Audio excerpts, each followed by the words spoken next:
Why, Jack, I never suspected. The world doesn't understand me. I never cared for you, not once. I was always making a fool of you. You bored me stiff. I hated you. It made me sick. The Golden Age era consisted of great actors. These highly creative celebrities glued us to the screen and theaters. However, you'll be shocked to know that some of your favorite actors of that age had hidden secrets underneath. How's that even possible? Here are the top 10 evilest Golden Age actors. Number 10. Kirk Douglas. Kirk Douglas grew up through a thick line of intense suffering and hardship. In his 1998 autobiography, The Ragman's Son, Douglas narrated his deep suffering when growing up. The father, who ought to be his source of inspiration, lived an opposite life. Douglas's father was a ragman who collected junk and had little income. It is so devastating that the little income is channeled to satisfy the meaningless thirst for alcohol. Douglas and his siblings were left to grapple with terrible poverty. These unpleasant experiences shaped Douglas's mindset, making him live a strict and difficult lifestyle. Douglas doesn't deny his very strict and villain-like character. He openly admits it. In The Ragman's Son's book, he said, "I am probably the most disliked actor in Hollywood, and I feel pretty good about it because that's me. I was born aggressive, and I guess I will die aggressive." Douglas knew that people would always regard him as that evil person, but he wasn't bothered. He was very swift when acting as the bad guy in movies. He handled these roles with natural perfection. One of the movies that took him into the limelight was Champion in 1949. He played the role of a cutthroat boxer who later became a hero. These roles resonate with Douglas's reality, the successful villain. He also acted in movies like Spartacus, The Path of Glory, The Bad and the Beautiful, and many other war-themed movies. He could act so well in those roles because it was a means for him to vent the extreme lifestyle that characterized his growing up. However, the movie couldn't cover it all. Some of Douglas's misdemeanors slipped through and formed a cloud of controversy over his career. He was alleged to have mistreated the actress, Natalie Wood, in the summer of 1955. What makes this revelation so cringeworthy is the fact that Natalie was just 16 at the time of the incident. The allegation took a tidal movement of rising and falling between 2001, 2012, and 2018. However, the tide of the allegation rose so high in 2021 after the demise of Douglas. Lana Wood, Natalie's sister, described the fallen hero as one of the people who caused his sister's sudden demise. That was a serious allegation that could have posed a big dent in Douglas's legacy. However, Michael Douglas, the son of the deceased actor, didn't let that happen. He issued a statement saying, "May they both rest in peace." In other words, let the past be buried with the dead. Number 9. Roscoe Fatty Arbuckle. You can't come across Arbuckle without bursting into laughter. Everything about him is funny, even his picture. He is a comedy personified. Arbuckle shone in the generation when a comedian didn't need to spit out a word before throwing the whole audience into uncontrollable laughter. He was a part of the golden age of actors who made the silent movie era worthwhile. He was a mentor to all-time great actors like Charlie Chaplin, Monty Banks, and Bob Hope. You should know what that means. Arbuckle wasn't just physically big, but professionally magnificent. However, the good part didn't go on without being punctuated by some unpleasantness. You will be amazed how such a great man came so close to a serious controversy. Between November 1921 and April 1922, Arbuckle was entangled in a serious court case. The one-time highest-paid actor was alleged to have maltreated Virginia Rapp. The incident caused the victim to fall ill and pass away 4 days later. Furthermore, it was alleged that the victim fell sick after being a guest at the Arbuckle party at the St. Francis Hotel in San Francisco. It was believed that something could have gone wrong at the party held in September 1921 that triggered the victim's sickness and eventual demise. The case was publicized, and everyone was anxious to know the outcome. Fortunately, Arbuckle was acquitted at the third trial. However, many feel that the trial was greatly influenced. The court could be saving face since the defendant is a big name backed by a gigantic entertainment institution. The rumors and scandals that followed the controversy stamped a great deal of dent in Arbuckle's career. It greatly affected his legacy as the pioneer of Hollywood comedy. Many entertainment industries took his movies from the cinema. Even after the trial, he still had to battle the stigma, even to the extent of a marital crisis with his first wife, Minta Durfee. Minta filed for divorce on the grounds of neglect. The divorce was granted. Arbuckle proceeded to a second marriage, but this time as a broken man. He devoted most of his time to drinking. It wasn't a surprise that the big-size actor lost his life to a heart attack on the 20th of June, 1933, at a point when his career was taking a new shape. The night before he passed, he just finished filming a movie, In the Dough, and just won a new contract the night preceding the day he passed. It was obvious that Arbuckle was acting the comedy on the silver screen, but living a tragic life on the reality screen. Number 8. Tallulah Bankhead. Tallulah Bankhead takes a good position among a small number of actresses that the audience always desires to see on stage, television, radio, and in films. For this reason,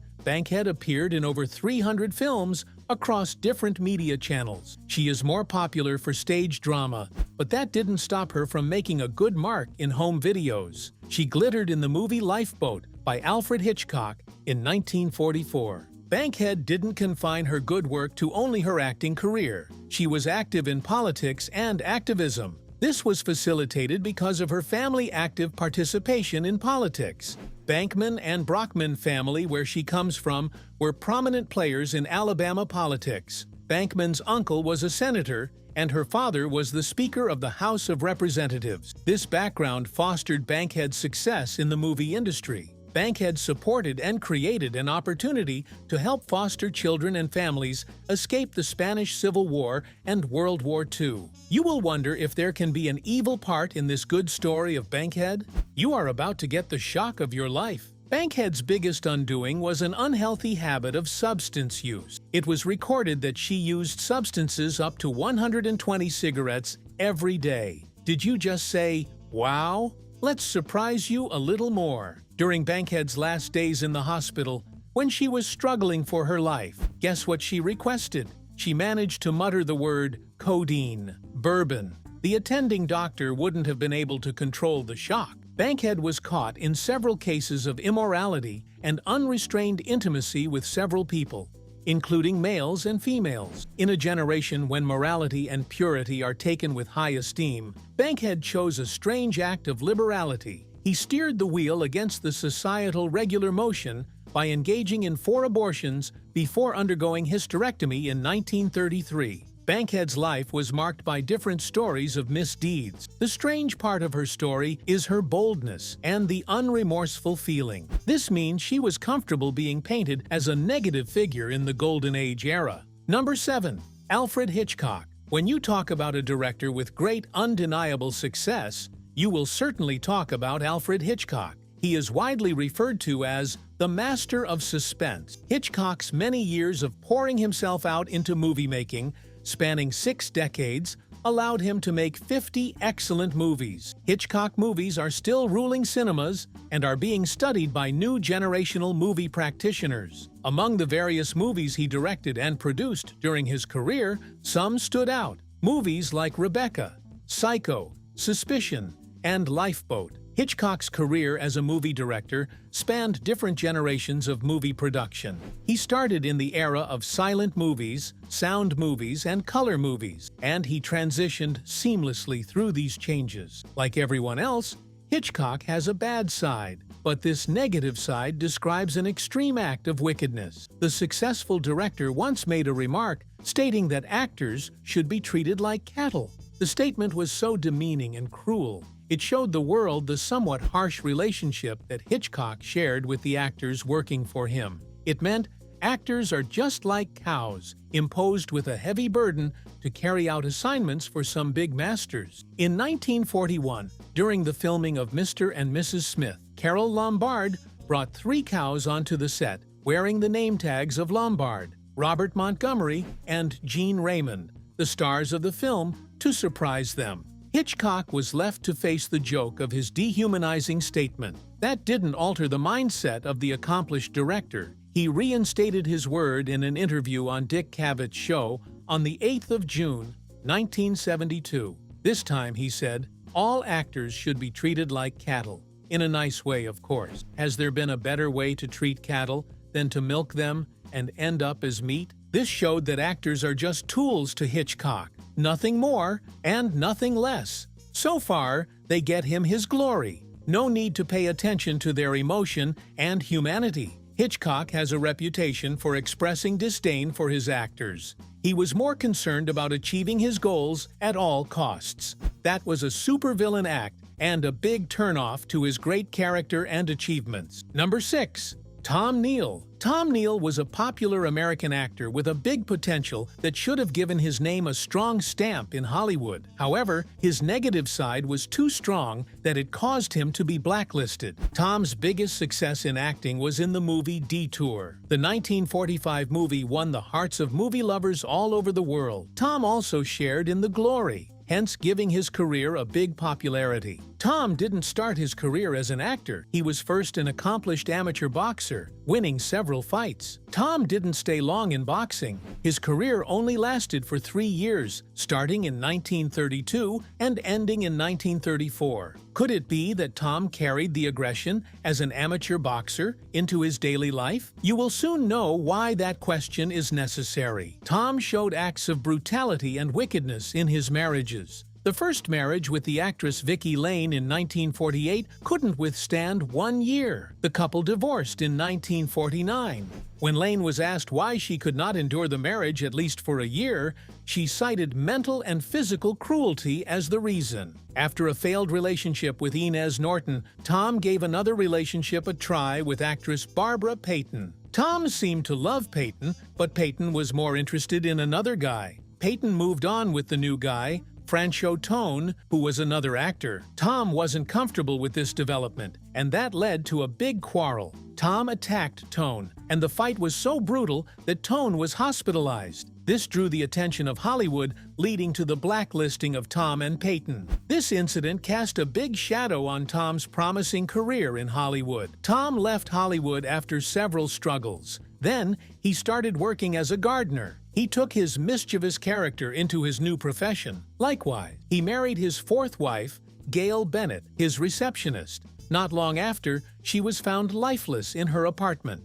Court proceedings revealed that Tom had a connection with the murder. He was charged with involuntary manslaughter and sentenced to 15 years in prison. After 7 years, Tom was released on parole, but not long afterward, he was found lifeless on his bed. What a tragic end. Number 5. Harry Cohn. Harry Cohn was one of the big personalities driving the success of the Golden Age era. He was the co-founder of Columbia Picture. Cohn operated as the production director and president of the entertainment giant. The question is, how did Harry climb this great height? Harry's journey to being the biggest entertainment executive started by taking the job as the personal secretary to Universal president Carl Laemmle. Harry had his first opportunity to make a movie in this company. Collaborating with his brother Jack Cohn, they produced the movie Traffic in Souls. Cohn has a bigger ambition beyond working in a production company. In 1919, he co-founded CBC Film Sales Cooperation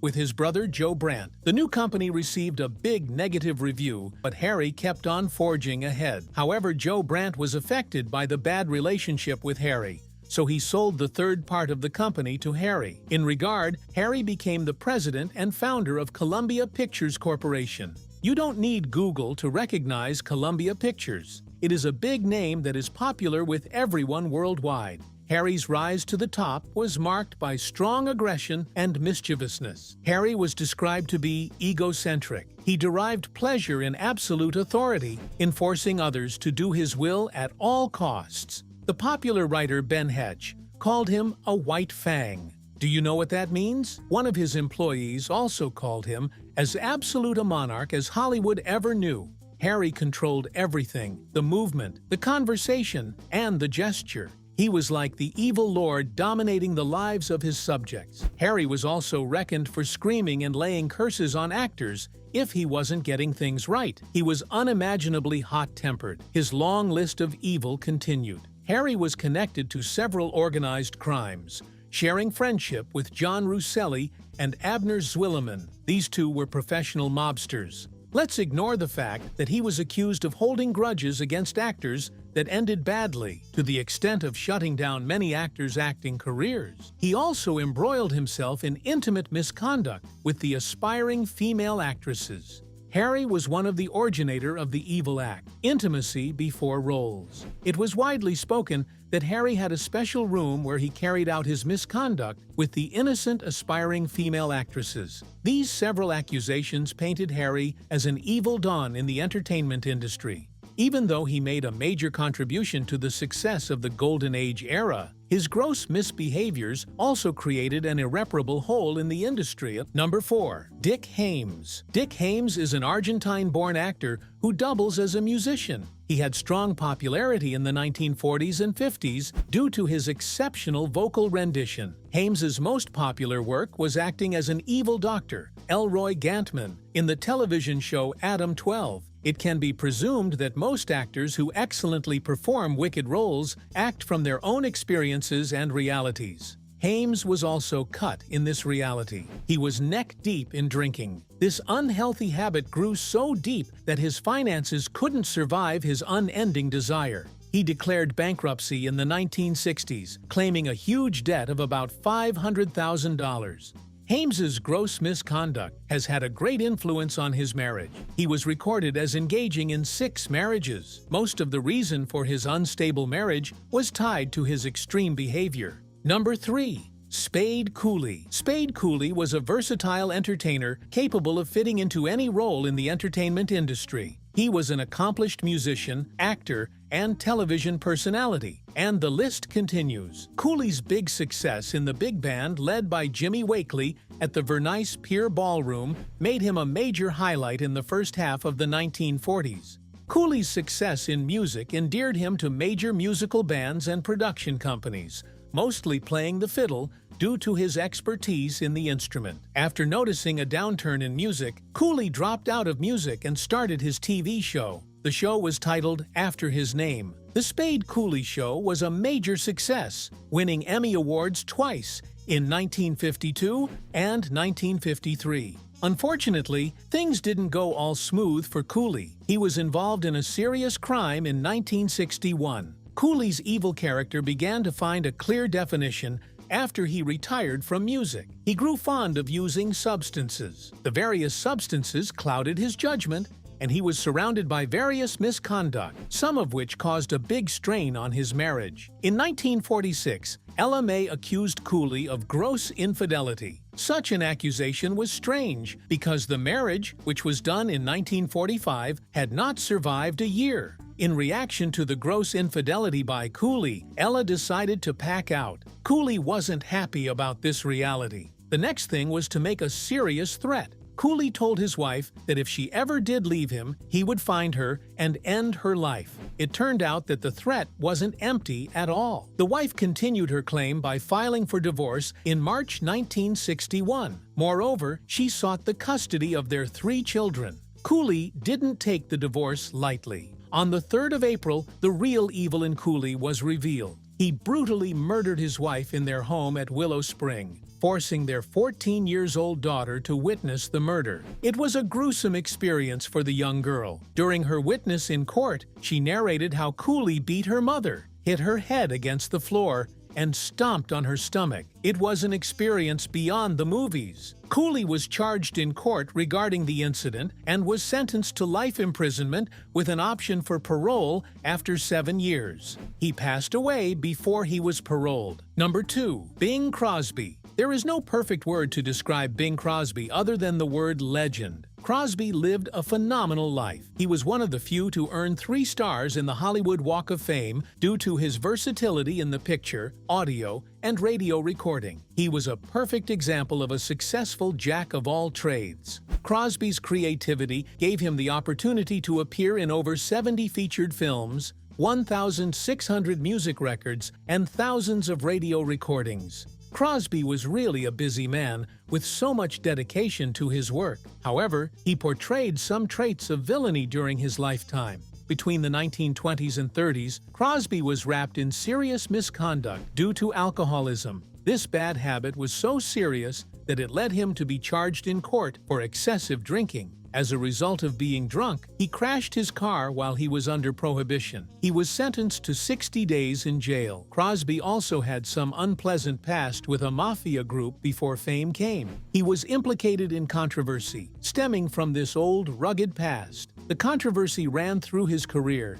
and almost cast a shadow on his success. Was Crosby an entertaining and soft father at home, as he was to his audience? He was regarded as an extreme disciplinary father, with so much brutality to his children. One of his sons, Gary, wrote a critical memoir titled Going My Own Way in 1983. Gary described his father as cruel, cold, remote, and physically and psychologically mean. He revealed the serious punishment that their father gave them during childhood. Who could know Crosby more intimately than his son? Although some of Gary's siblings distanced themselves from the revelation, it can be an act to save the legacy of their father and keep it clean from stain.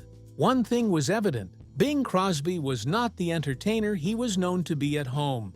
He was the supervillain figure to most of his children. Number 1. Errol Flynn. Talk about an American actor with worldwide fame during the Golden Age era. There is no way Errol Flynn won't make your list. He was popular for his role in the romantic swashbuckler roles. These genres of movies portray a very strong hero capable of using a sword and acrobatics, mostly to save a damsel in danger. This role endeared Flynn to the female gender, which became his biggest undoing. Errol's misconduct began to unfold in the aspect of womanizing. He was a bad boy personified, sharing different wrong intimacy with a long list of ladies. His vices spread across the use of strong substances. Most of them led him to behave in a grossly irrational and eccentric manner. The adventures of Robin Hood's star lived carelessly due to his misconduct. In the latter days of his life, Flynn's fortune was gone, and he was left to battle bankruptcy. The once successful actor lived in the shadow of his fame. Unfortunately, he passed away on his journey to Vancouver, Canada, on the way to give life a new start. Are you shocked to see your iconic Golden Age actor on the list? Or is there anyone you least expected? Let us know in the comments. For more celebrity gist, like, share, and subscribe to this channel. Before you go, watch the other videos on your screen.